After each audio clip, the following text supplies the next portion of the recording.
godlike indignity in fair Verona, where we lay our scene. From ancient grudge break to new mutiny, where civil blood makes civil hands unclean.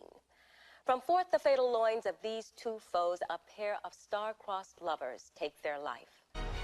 Hey guys, it's JD with InSession Film, and our first movie series we did was Baz Luhrmann.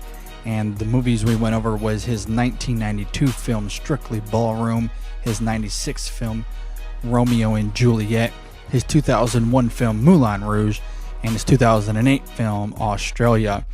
And when you look at his 1992 film Strictly Ballroom, you can instantly start to get the feel for who Baz Luhrmann was, what his style was all about, the kind of elegant flair that he likes to have in his visuals.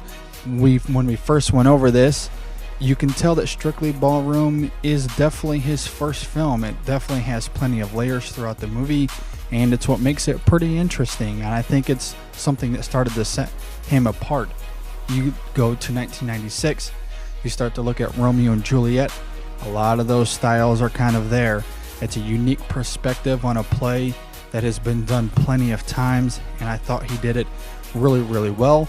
And again, it's going to depend on your personality, whether you like that or not. It's a different take.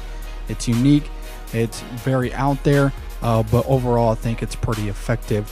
You go on to 2001 with Moulin Rouge. This is arguably his best film.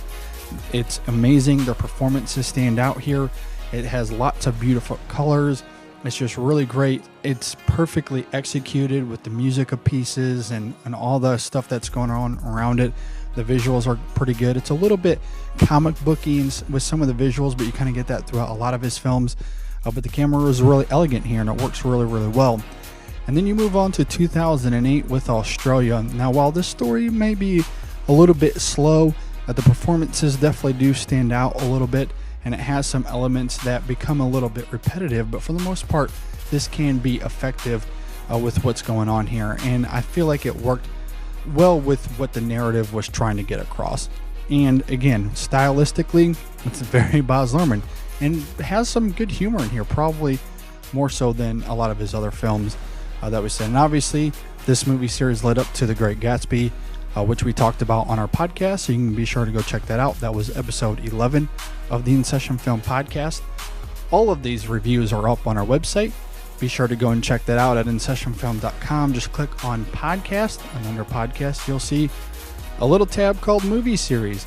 And in there, you'll be able to see our Baz Luhrmann series. You'll be able to read all of our reviews that we have for each of these movies. And we also discuss them on various podcasts, and you'll be able to see that on the post there. So be sure to go check that out. Be sure to comment below. Let us know what you think. Maybe you like these movies as much as we did, or maybe you didn't. We'd love to hear from you. Let us know. We'll see you next time at InSessionFilm.com.